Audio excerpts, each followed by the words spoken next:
laamaha amniga ruushka ayaa soo bandhigay muuqaal muujinaya dabley lagu eedeeyey inay toogashada ka geysteen magaalada moscow oo dib loogu soo celiyey magaaladaasi. muuqaalka ayaa lagu arkayey raggan oo laga soo dejinayo gaadiid ay leeyihiin ciidamada iyagoo indhaha u duuban ayna ciidamada ku dhex socodsiinayaan xarunta hay-adda nabad sugidda ee caasimada moscow. madaxweyne valadimir putin ayaa sabtidii shacabkiisa u sheegay in la soo xiray dhammaan 4 nin ee kiisatay falkii toogashada ahaa. raggan ayaa habeenkii jimcaha gudaha u galay howlka weyn ee bandhig faneedka ee cross xilli ay dadweyne fara badan kaga qaybgelayeen bandhig ay qabanqaabiyeen kooxa faneed raashiyaana. ragga ayaa bilaabay inay si aan kala sooc lahayn u toogtaan dadkii halkaas ku sugnaa, waxaana inta la xaqiijiyey weerarka lagu dilay 137 qof halka in ka badan 140 kalena ay ku dhaawacantay.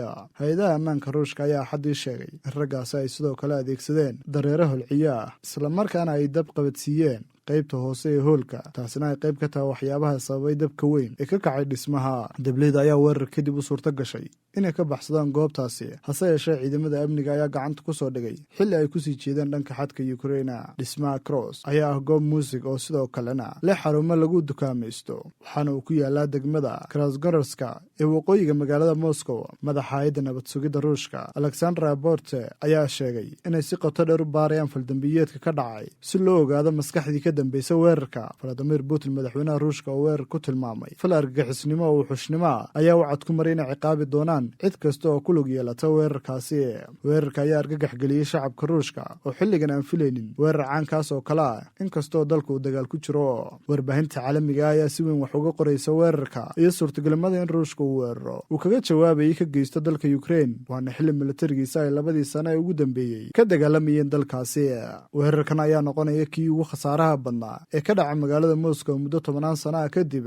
sidoo kalena ruushka ayaa maxkamad soo taagay 4 nin ee loo haystay inay habeenkii jimcaha toogashada ka geysteen magaalada Moscow. raggan ayaa la horkeenay maxkamadda degmada Basmania ee caasimada Moscow si ay u soo saarto rumaan ama xabsi xalaalayn, kadibna ay u bilowdo dhegeysiga eedaha loo haysto.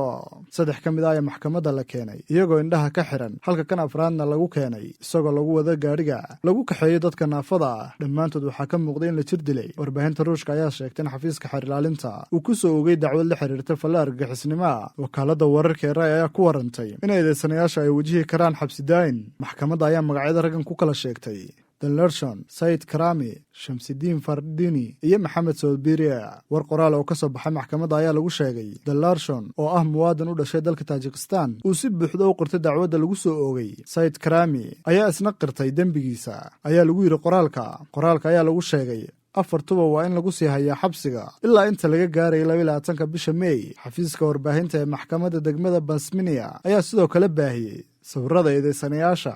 dowladda ayaa ciidamo fara badan ku soo daadisay wadooyinka soo gala xarunta maxkamadda xilligii raggaas ay la horkeenayay maxkamadda. dhammaan 4 nin ee ku eedeysan inay ka mas-uul yihiin toogashada ka dhacday hoolka cross ayaa ahaa jaanib, sida ay xaqiijisay wasaaradda arrimaha gudaha ruushka. raggan ayaa loo haystaa inay rasaas huuyeen dadweyne bandhig faneed kaga qaybgelayay hoolka riwaayadaha ee cross. ugu yaraan 137 qof oo carruur ay ku jiraan ayaa ku dhintay weerarka oo mas-uuliyaddiisa ay sheegatay daacis. in ka badan 140 kalena waa ay ku dhaawacmeen.